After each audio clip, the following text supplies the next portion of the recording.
इसको जानती है, ये दादा अल्ताफ भाई हैं।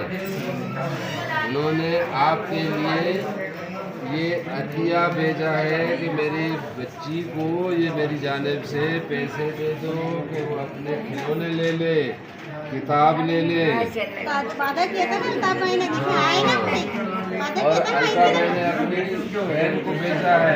मैंने इनसे वादा किया था कि मैं आऊंगी दोबारा इंशाल्लाह। ये भी गवाह है, कहाँ गए? आ गए। इनके साथ कौन है?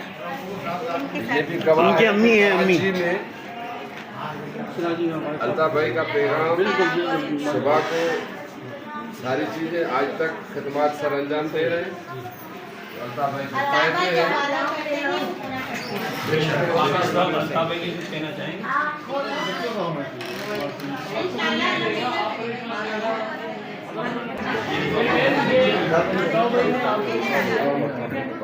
अच्छा ये फ्रेंड नहीं है, हम लोग आखिरी वक्त तक हम, ठीक है ना।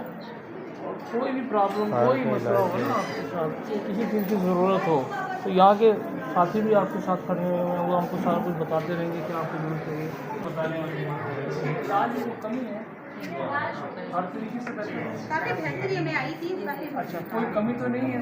मेडिसिन वगैरह आपको यहीं से प्रोवाइड हो रही है? बाहर से तो नहीं लेके आ रही? कुछ भी